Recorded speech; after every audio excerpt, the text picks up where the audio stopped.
Alors, on était les amis, d'ailleurs je vous le dis aussi à vous David, on a commencé Baruch Hashem depuis déjà plus d'un mois.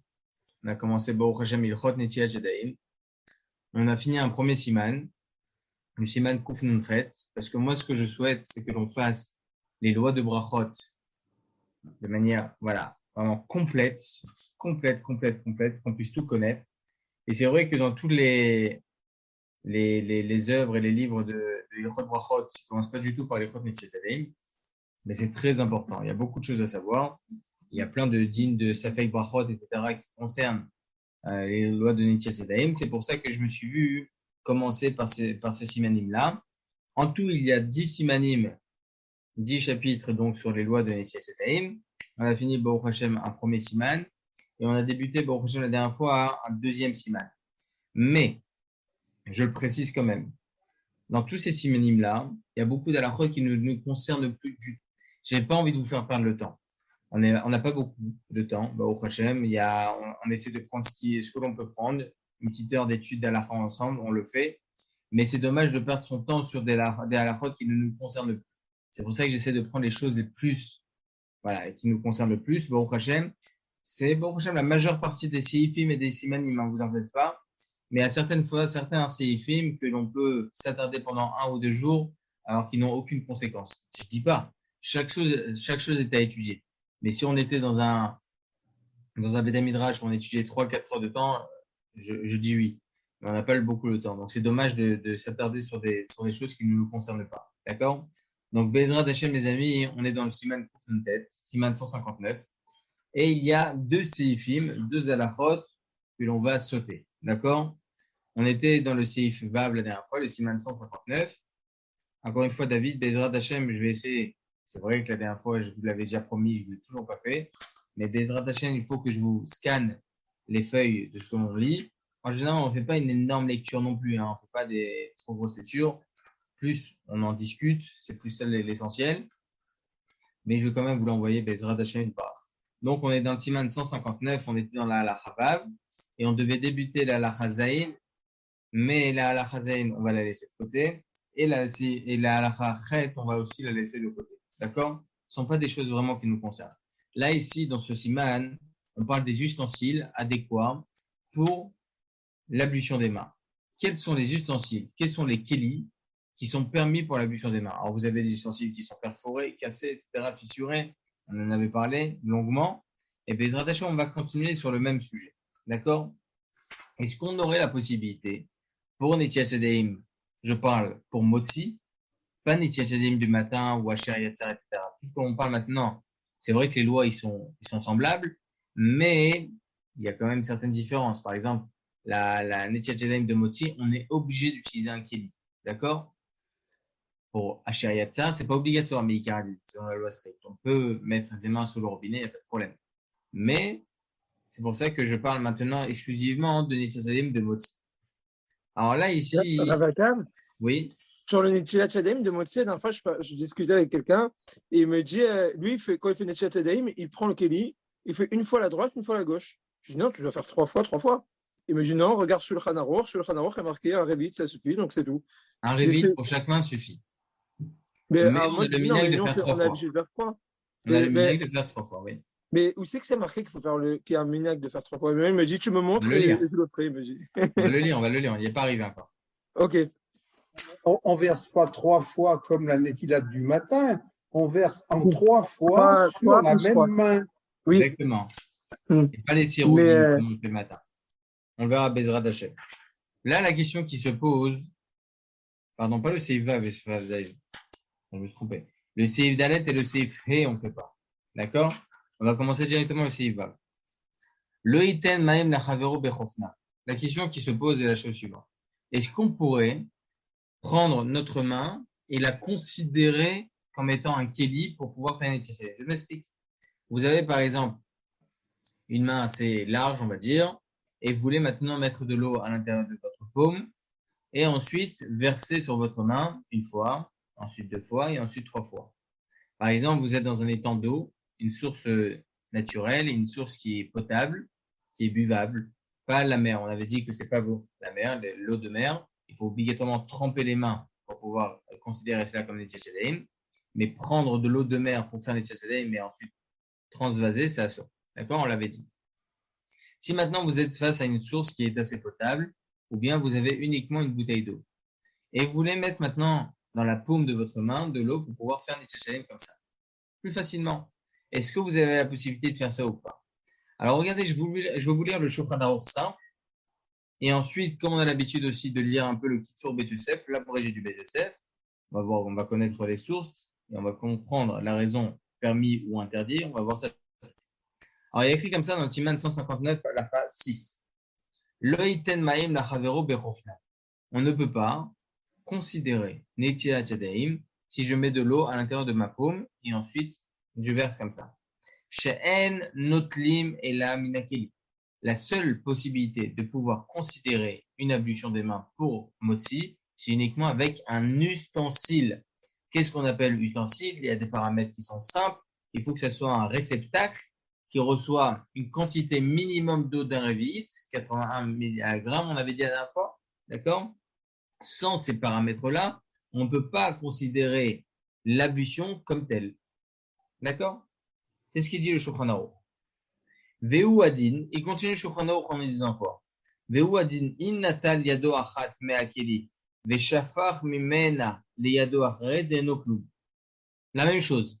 Si maintenant la personne a procédé à l'ablution des mains sur sa première main avec un kéli, d'accord? Et ensuite, il veut prendre de l'eau avec sa main qui est déjà tahor, qui est déjà pure, et procéder à l'ablution des mains. Est-ce que ça serait bien ou pas? Il veut faire ça que sur une main maintenant. La première main, elle a déjà eu ce qu'il fallait. Elle a déjà eu un réveil d'eau, un 80 grammes d'eau sur sa première main. Donc c'est bon. Donc, est-ce qu'il aurait la possibilité de prendre de l'eau maintenant et verser sur la deuxième? Vous allez me dire, c'est quoi la différence? On va la voir, la différence. En tout cas, Maran Shulchan Aruch nous précise que la halakha que l'on a dit qu'on ne peut en aucun cas considérer une ablution des mains comme telle uniquement si on procède en bonne et due forme, c'est-à-dire avec un kéli. Ça concerne uniquement, même s'il a déjà fait l'ablution des mains sur une première main, ou bien qu'il ne l'a pas fait encore. Dans tous les cas, il n'y a aucune différence. C'est pour ça que Maran Shulchan Aruch nous dit, Veu adin, la même halakha, c'est aussi dans le cas où il a déjà versé sur une première main de l'eau et ensuite avec cette même main, il veut verser sur la deuxième main. C'est pas bon non plus. Vers Rabbi Nutam Matir basé. Rabbi Nutam, lui, il autorise. Rabbi Nutam, c'était le petit-fils de Rashi. Ok? Lui, il dit que c'est permis de faire comme ça. Si sa première main, elle est déjà tahor, elle est déjà pure, et il souhaite maintenant verser sur la deuxième main, c'est permis. On va voir pourquoi.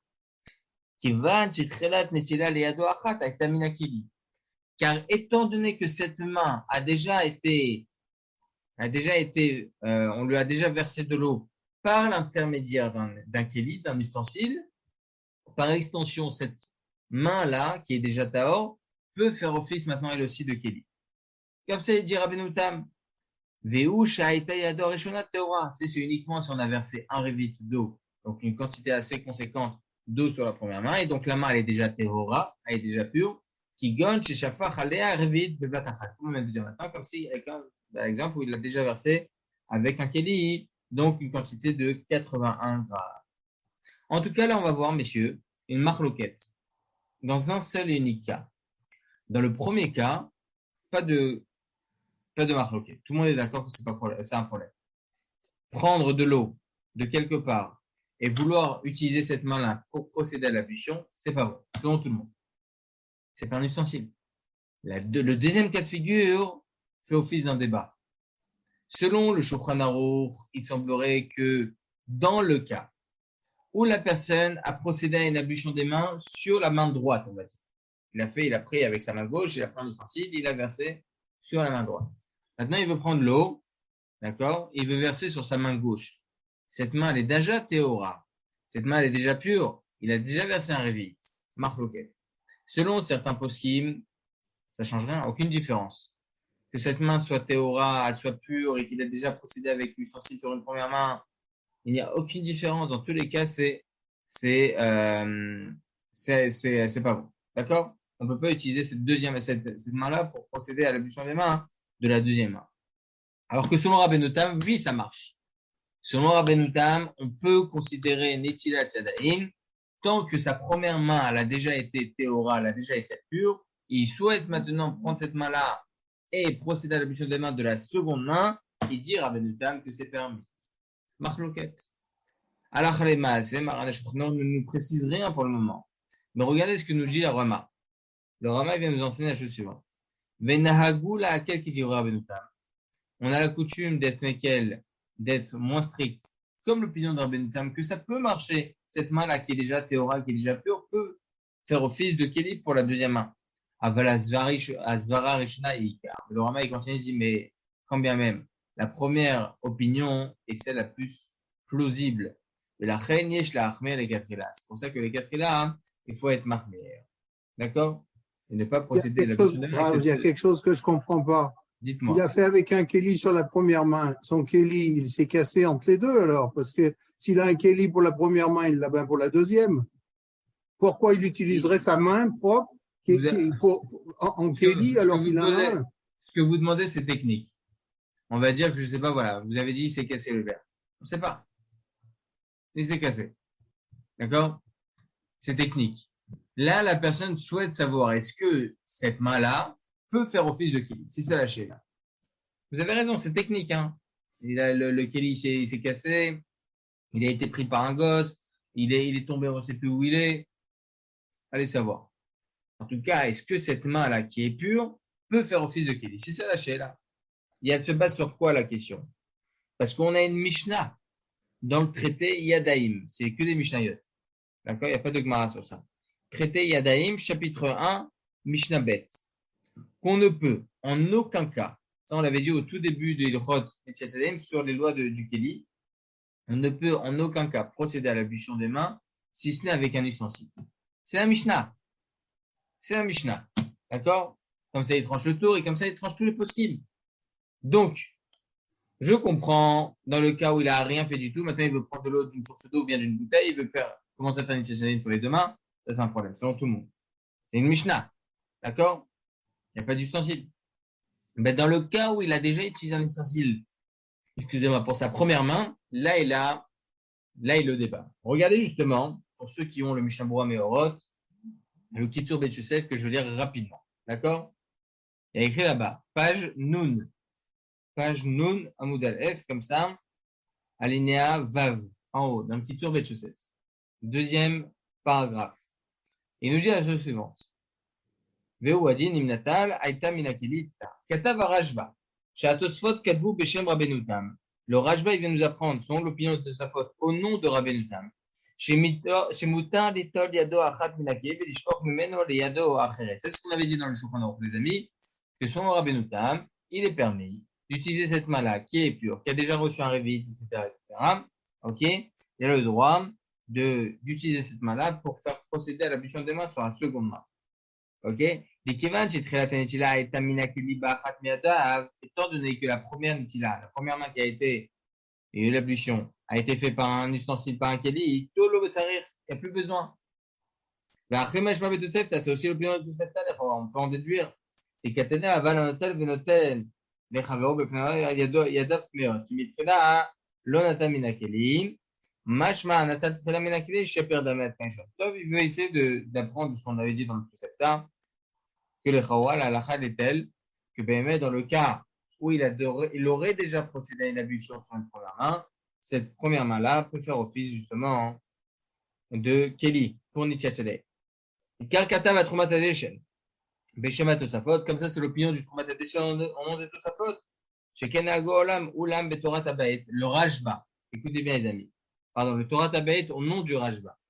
Et il rapporte que le Rambam tranche un avis différent que Rabbeinu Tam.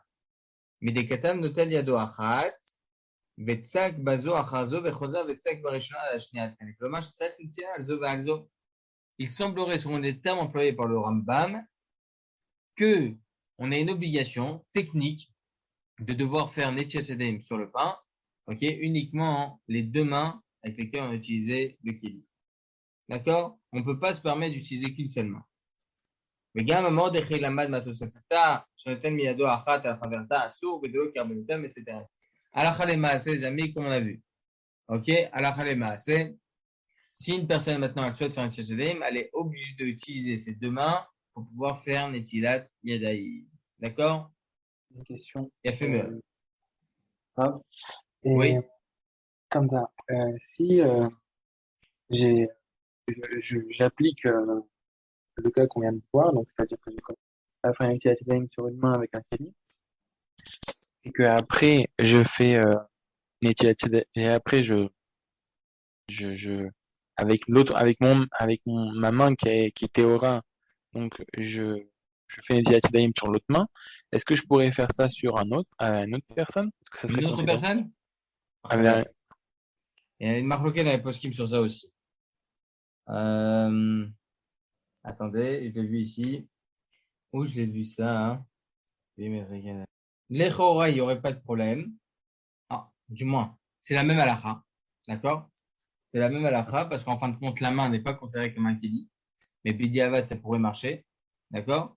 Et l'Echora, c'est ça la halakha. C'est-à-dire, il n'y a pas de différence, que ce soit pour lui-même ou pour une autre personne, une tierce personne. Ok, super, merci. D'accord? Alors, ça voudrait dire que si on considère ça, ça voudrait dire que le fait de dire d'après le Rabbinitam qu'une main, ça peut purifier une deuxième, c'est pas parce que il a fait l'obligation d'utiliser un keli sur une de ses mains, mais c'est parce qu'en fait, ça voudrait dire que sa main peut faire office de keli. Dans le cas où il a déjà utilisé, il a déjà procédé à l'ablution des mains sur cette main-là, il peut se permettre. Il pourrait se permettre. À la Khalemassé, il faut pas faire ça. On l'a dit. C'est problématique de penser comme ça. Pourquoi? Parce que si je considère que j'ai fait mon obligation de Netilat sur une main, donc j'ai fait mon obligation. Donc à partir de là, je peux l'utiliser pour mon autre main, par exemple. Donc moi, j'ai fait mon obligation à moi. Mais si je vois quelqu'un d'autre, lui, il n'a pas fait son obligation à lui. Donc moi, je vais considérer que ma main, en fait, peut lui faire office d'ustensile. Alors que si je considère que je peux lui, que je peux pas lui, c'est-à-dire, est-ce que c'est En quoi il a l'obligation pas, en sur quoi il une a main? pas fait son obligation? Ben lui, il a jamais utilisé de keli sur une main. Ok. Et alors? Ah, vous dites quoi exactement? Vous dites dans le cas où une personne a fait Nitish Dadaim, Mhm. ok, avec un ustensile, et la Sur une main, personne qui a fait Nitish Dadaim avec un ustensile, il veut faire procéder à son ami Nitish Dadaim avec ses mains à lui. par exemple. Non, c'est pas bon. Mais même si lui, Il il a faut fait que, il faut que, oublier la Touma et la Tahara, oublier l'impureté et l'impureté, que sa main elle est pure, etc. Il est important à ce que une des mains, selon toutes les opinions, hein, une des mains ait déjà eu une ablution avec un keli. Une voilà, des mains. c'est ça. D'accord. Ok. Après, comme on a dit maintenant, il faut être marmure. C'est pas ça. Mais même selon Rabbeinu Tam qui autorise, ça rend caduc tout s'il n'y a pas eu au moins une main qui a déjà eu ablution avec un ustensile. D'accord. Alors, une autre question. Si Oui. quelqu'un il a fait Netilat Yadayim sur ses deux mains et le Kéli s'est cassé, il y a quelqu'un qui veut faire Netilat Yadayim. Il prend ses deux mains, on est sûr qu'avec les deux mains, on peut contenir un révite, et il fait Netilat Yadayim à son copain avec ses mains. Est-ce qu'il peut? Non. Je le conseillerais s'il a vraiment rien d'autre, même pas un verre en plastique, rien, exclusivement dans ce cas-là, mettre ses mains sous le robinet 3 fois à chaque. Alors Et- pourquoi dans et- un cas, les mains, on les considère comme un Kéli, et dans ce cas-là, on les Parce considère que pas comme un Kéli? c'est mieux d'utiliser le robinet que j'ai ouvert de ma propre main plutôt que d'utiliser la main de mon ami. Et du coup, si j'utilise le robinet, est-ce qu'il ne faudrait pas que j'ouvre et j'éteins pour C'est chaque mieux de fois? faire ça. Pour ceux qui veulent faire, c'est mieux. Parce qu'on considère que la bonbonne d'eau en haut, et ben, en fait, c'est lui le Kelly, en fait. Exactement. Mm. Et c'est moi qui l'ai ouvert avec mes mains. Après, ça, c'est Bediavad. Et qu'après, c'est mieux d'éviter de faire ça. D'accord? Ok. Alors, on a dit que quoi? On a dit que selon Rabbeinu Tam, je répète, selon Rabbeinu Tam, si une des mains a eu la chance d'avoir une ablution en bonne et due forme avec un kéli, et que cette main-là a eu un rivit en une fois, ok? Alors, selon Rabbeinu Tam, je reprécise, il pourrait prendre cette main-là et l'utiliser pour faire une tisserine à tout le monde. D'accord? Si une des mains a déjà eu, encore une fois, si une des mains chez tout le monde a déjà eu avec un ustensile. D'accord, je le répète. Alors, il nous dit ici juste le Kitzur Bet Yosef. À Trumat Adeshem Katav Shato Safot Ikshu al Rabbeinu Tam Midetnan Natal Yado Achat Vishifshepa Bechaverta Temea. התייחסות דעתם מהרי באין מתכוון ליטול אלה ידו אחת וכתב את חומת הדושן שזה דחוק ואין לסמוך על זה. אמנם הבית יוסף ובדק הבית כתב שאם איתה ורבנו תם יש לומר דהרה כגון שהייתה ידו הראשונה טהורה ובזה מועילה נצילה החברתה מה שנקרא אם הייתה טמאה דבקהגנה אף רבנו תם עודד לא עלתה לו נצילה. טוב, c'est pas si important que cela tout ça, c'est juste une petite marloquette sur l'opinion de Rabbeinu Tam. On a dit les amis que selon le Rama, les Chora, la coutume c'est d'être Mekel comme l'opinion de Rabbeinu Tam, mais qui en fin de compte, lui-même le Rama précise qu'il ne faut pas faire ça. Alors regardez, écoutez bien. Venagou la colle qui dit Rabbeinu Tam, donc la coutume c'est d'être Mekel comme l'opinion de Rabbeinu Tam, et Chem de boire Betchouat Adeshen, Beshem Atosofot, Bekak Atavadar Kemoshe, Beshem Tosfot Yeshenim, Sheken Minag Gaola. En tout cas, voilà les amis, pour cette halakha, important, il faut obligatoirement, pour pouvoir procéder à l'ablution des mains pour un Netziat de Motzi, c'est uniquement avec un ustensile, avec rien d'autre. On avait dit la dernière fois que vous pouvez même utiliser un verre en plastique, pas de problème, ok? Et ce qui est très important, c'est d'utiliser un verre pour pouvoir faire un Netziat Yadayim, un keli, quoi. D'accord? Alors, maintenant, oui? Elle est très dure à comprendre l'opinion de Rabbeinu Tam. Pourquoi? Parce que l'institution, parce que déjà, il y a une question de pureté qu'on avait vu qu'il fallait que ce soit versé d'un coup, mais et forcément, il faut que ça soit par un ustensile. Il y a une des mains, elle serait impure en fait. Alors, je vais vous expliquer pourquoi. Les Tosafot, ils précisent 2 mots. Et c'est sur ça que Rabbeinu Tam se penche. Les Tosefta, dans Maseret Yadayim, dans Yadayim, là-bas, il dit la chose suivante. Anotel venoten le chavero befofnav yado tmeot shemeitrila lo natan minakeli. Il dit on ne peut pas utiliser cette eau-là prise par les mains, ok, faire un Netziat à son ami. Shemeitrila lo natan minakeli, car au début, il n'a pas procédé à l'ablution avec un ustensile. Pourquoi le Tosafta nous rapporte au début, Mashma anatal trila minakeli shapirdame. Si au début il a utilisé un ustensile, c'est bon. Mais si après il continue pas. Comme ça, il apprend Rabbeinu Tam. D'accord. C'est fin, hein. Encore une fois, c'est très nuancé, etc. Évidemment, vous avez raison. Mais en tout cas, voilà, c'est de là qu'il apprend Rabbeinu Tam. D'accord? Alors, maintenant, les amis, qu'on a vu cette marloquette, et les Chora, Maran, Shulchan Aruch trancheraient la halakha pas comme Rabbeinu Tam, que Béhémet, il faut être marqué de ne pas utiliser sa première main, pardon, pour pouvoir procéder à l'ablution des mains sur l'autre main. Ok? Même si on est tous marqués, il a quand même ici, une marloquette dans les postes. C'est vrai que selon Rabbeinu Tam, c'est bon. Il a fait sa Netziat comme ça. Mais maintenant, moi qui tranche la halakha comme le Shulchan Aruch, on ne peut pas se tenir sur l'opinion de Rabbeinu Tam. Si je fais comme Rabbeinu Tam, est-ce que je suis quitte ou pas? C'est ça la question maintenant. Est-ce que je suis quitte? Bedia Avad. Maintenant, j'ai fait comme ça. Je ne savais pas, moi. J'ai entendu une fois, Rabbeinu Tam est permis de prendre sa main avec laquelle j'ai déjà fait Netziat dessus, de prendre ma main, hop, un peu d'eau, faire hop, 1, 2, 3 et c'est nickel. Est-ce que j'ai droit, est-ce que je peux faire ça? On a dit que non. Mais si la personne l'a fait, est-ce qu'elle est quitte ou pas? C'est ça la sheila. C'est ça la sheila. Alors, il dit que. Elle serait pas quitte. Comment? Pourquoi on pourrait dire qu'elle serait pas quitte? On ne tranche pas comme Rabbeinu Tam. On La tranche fin pas n'est pas comme donnée comme Rabbeinu Tam. pourtant, le Shulchan Aruch, il a rapporté. C'est pas l'opinion du Shulchan Aruch. C'est pas Après l'opinion du Shulchan Aruch. Après, ça ne mange pas de pain de refaire Netziat sur les 2 mains pour tenir compte de toutes les opinions, mais de ne pas faire de bracha. Parce que ça fait de bracha avec elle, il y a une opinion quand même qui tranche que Il a fait. Je vais en parler de ça tout de suite. Mais pour vous expliquer, David, regardez, je vous relis le Shulchan Aruch. Ou Adin, im natal yado achat me'akili. La même halakha, qu'on ne peut pas considérer cela comme une ablution. S'il a déjà procédé à l'ablution des mains sur une des mains, ve'shafach mimeno le yado acheret, et ensuite il a pris cette eau-là, il a versé sur l'autre main. De'eno klum. Comme ça, il dit Shulchan Aruch. C'est comme s'il n'y avait rien. Matir bazo. Comment? C'est comme s'il n'y avait rien. Razak. Et Rabbeinu Tam, lui, il autorise. Donc, on a un grand klal. Je ne sais pas si vous connaissez ce klal. Peut-être que oui, peut-être que non, mais je vais le répéter pour ceux qui ne le savent pas. On a un klal, on a une grande notion dans le Shulchan Aruch que lorsque nous avons l'opinion de Maran à Shulchan Aruch, on a le Shulchan Aruch qui nous rapporte deux opinions. Comme qui tranche Rabbi Yosef Karo? C'est pas un compilé d'opinions, le Shulchan Aruch. Au contraire, c'est une halakha psuka, c'est-à-dire on tranche la halakha dans le Shulchan Aruch. Donc Maran à Shulchan Aruch, pourquoi il nous a galéré entre guillemets la vie en nous rapportant plusieurs opinions? Eh bien pour qu'on comprenne pourquoi il rapporte plusieurs opinions. Donc là, dans ce cas de figure, effectivement, il nous rapporte deux opinions. Première opinion, ça marche pas.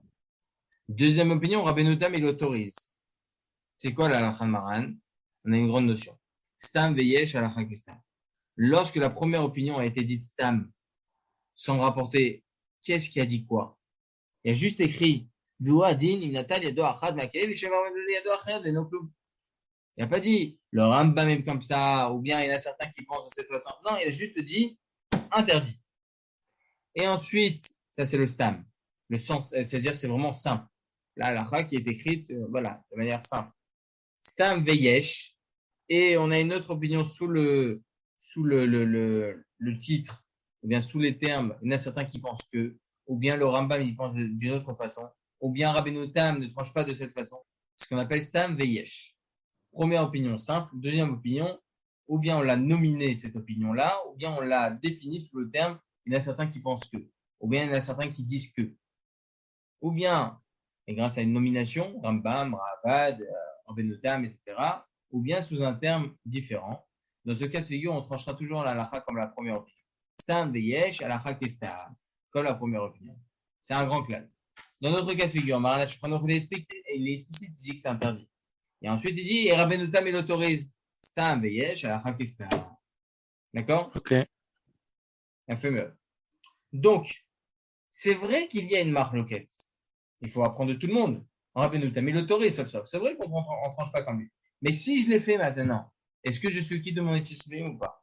Alors, je vous rapporte ici, il rapporte ici l'opinion du Kaf HaChaim.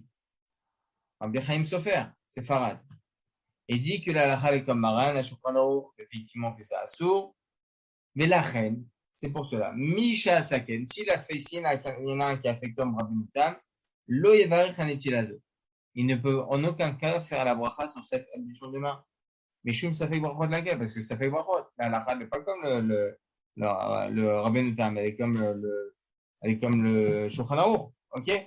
Ça fait brachot de laquelle? Il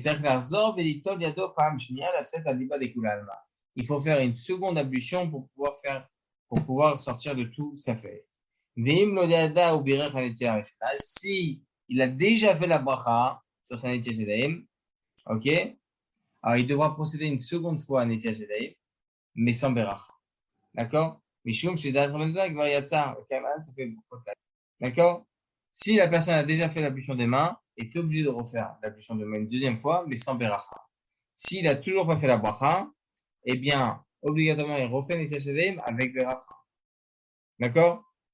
C'est bon? Vous voyez là, donc l'importance, c'est la gravité de ça. Hein. Vous voyez bien qu'on n'est pas quitte. On n'est pas quitte. On va commencer rapidement, les amis. La halakha 7 et Be'ezrat Hashem. Demain, je vais vous donner un peu plus d'halakhot qui sont d'actualité en compilant ces deux chiffres qu'on est en train de voir ensemble. Je vais vous lire le Shulchan Aruch Stam, ok, comme ça, et Be'ezrat Hashem demain, on développera. Il dit Maran à Shulchan Aruch dans la halakha 7, il est nécessaire, lorsque Maran à Shulchan Aruch utilise le mot tsarir, il faut, c'est les ikuba, c'est-à-dire on ne peut pas faire autrement. Ça aussi, c'est une grande notion qu'il faut apprendre du Shulchan Aruch. Tsarir chez Abu Amay Mikoach Noten. Par exemple, il y a écrit Tsarir chez Yebe Asara Mibe Kinishta. Il y a écrit quoi là-bas dans le Shulchan Aruch? Il y a écrit sur les lots du Gomel, il faut qu'il y ait 10 personnes. Il faut. C'est obligatoire. Je ne peux pas faire la bracha du Gomel si tu n'as pas 10 personnes. Tsarir chez Abu Amay Mikoach Noten. Il faut que l'eau vienne sur les mains grâce à la force, à ma propre force. Fikar. Sinon, chez Dolemaï Minayao Veshofer Bo. ונמשכים ממנו המים להשקות השדה, אינו יכול ליתן ידיו לתוכו כדי שיקלחו המים עליהם, מפני שאינם מים מכוח האדם, שכבר פסק כוח השופר, ואם ישים ידיו קרוב למקום השפיכה, En tout cas, messieurs, on va voir demain la raison d'être de la halakha sur ce que je vous ai dit au préalable en ce qui concerne le robinet. Si une personne ne peut pas faire autrement, il a la possibilité d'allumer l'eau et mettre ses mains en dessous. Alors qu'on a une halakha qui est explicite, les amis. C'est pas stam une halakha, c'est déjà écrit dans le traité Choulin, comme vous avez, c'est écrit là-bas, qu'on ne peut en aucun cas procéder à une ablution des mains si c'est pas la force de l'homme qui a accompli cette ablution. Si c'est stam, ça ne fait rien, d'accord? Donc, Bezrat Hashem, demain, on définira bien ce séif-là, on développera bien comme il faut, et Bezrat Hashem, on donnera certaines alachot intéressantes. Voilà, les amis. Est-ce qu'il y a des questions? Oui, sur ce qu'on a dit par rapport à Rabbeinu Tam qui se base sur Tosfot, si j'ai bien compris, qui dit que c'est le Terrila qui est important. Si on dit ça, ça voudrait dire que si une personne elle fait Netilat Yadayim sur une main, et il y a une deuxième personne donc elle avec sa main, elle peut faire Netilat sur sa deuxième main. Pourquoi? Parce qu'elle a fait avec son Keli. L'autre n'a pas utilisé de Keli. Ça, c'est selon Rabbeinu Tam, hein? Selon Rabbeinu Tam, oui, d'après l'idée de Rabbeinu Tam. Mais si maintenant, mon copain, il a fait pareil, donc lui, il a fait Trila, il a utilisé un Keli. Donc si je me base sur Trila, est-ce que ça veut dire que moi, avec ma main tamée, eh bien, je peux lui faire Netilat sur sa main tamée, parce que j'ai déjà utilisé un Keli. Ou est-ce qu'il faut forcément que ce soit quelque chose de pur? Il faut obligatoirement, c'est le Shulchan Aruch, ça. Il nous dit ici, même selon Rabbeinu Tam, Vuadin Shaita Yado Arishona Teora, Kegon Shafach Alea Revid. Ah, d'accord, ok. Ça, ça rend caduque, ça aussi, selon Rabbeinu Tam. C'est pour ça que je dis que c'est pas logique ce qu'il dit Rabbeinu Tam, parce que on peut pas dire que c'est le trila, que c'est le Keli en soi qui fait que une main ça suffit, et l'autre on va le purifier mais sans Keli. Soit il y a une question de théora ou pas théora, soit il y a une question de Keli. Il y a une question de Touma et Tahara, mais c'est pas principal. C'est pas l'élément principal. Vous avez raison. Il dit, tu peux pas, c'est technique en fait. Pourquoi il a besoin que sa main soit théora? Parce que logiquement, il peut pas avoir une main tméa et faire un étiachédé sur une autre main tméa. Ça change rien, ça fait rien. C'est technique. Mais c'est pas l'élément principal de l'autorisation de Rabbeinu. C'est pas l'élément principal. C'est un mixte entre d'un côté le Keli du début et la Tahara, quoi. Donc, ça voudrait dire que selon Rabbeinu Tam, si je vais au bout de son idée, ça veut dire qu'avec une main pure, je peux purifier mon autre main. Donc pourquoi je ne pourrais pas purifier mes mains avec la main de mon copain, quoi. Ça marche pas. Ça marche pas. Il faut que sa première main, à lui, ait déjà une Netilat Yadayim avec un Keli. Il faut les deux conditions. Ouais. Oui, mais il faut que lui, si par exemple lui, il a utilisé le Keli, donc une sur une de ses mains, sa main elle est pure. Et pourtant, sa main pure, elle ne peut pas me purifier ma main parce que moi, je n'ai pas utilisé le Keli. Donc ça voudrait dire que la main, elle peut pas purifier une main, même si elle est pure. Et là, alors que là, dans ce cas-là, la main qui est pure grâce au Keli, elle peut purifier ma deuxième main. C'est ça qui n'est pas logique de sa DA. Je vois pas pourquoi. Parce qu'il y a deux paramètres. Mettez-vous bien en tête ces deux paramètres. Premier paramètre, c'est lequel? C'est Keli. Keli. Deuxième paramètre, c'est Théora. Exactement. Donc, premier paramètre, ça éradique tout ce que vous avez dit. Tant qu'il n'y a pas eu d'ustensile, son ustensile sur cette main-là, c'est un problème. Ouais. Vous n'êtes pas convaincu? Non, j'ai du mal à comprendre que le Keli, on a besoin d'un Keli et après on n'a plus besoin de Keli. Que c'est pourquoi le début, ça changerait. Après, on a expliqué que c'est Mashmaoud par rapport à ce qu'a dit Tosfot. Mais pourquoi c'est le début qui. C'est-à-dire ça purifie au début, mais ça purifie plus à la fin, quoi. C'est en mixte en fait. C'est vrai que Rabbeinu Tam, il apprend des Tosefta, que le Chaora est écrit là-bas Trila. Les Tosefta, c'était à l'époque de la Gemara.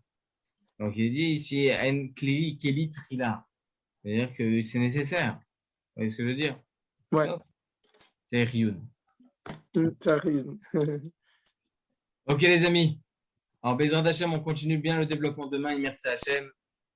J'étais très, très content, Baruch Hashem, de revenir vers vous pour ce shiur, Baruch Hashem. Merci Hashem, on continue demain proprement, gentiment. Et je vous souhaite à tous entre-temps une très, très bonne soirée. Reposez-vous bien et à demain. Merci Hashem. À demain. Merci. Kol tov, Besorot tovot. Kol tov.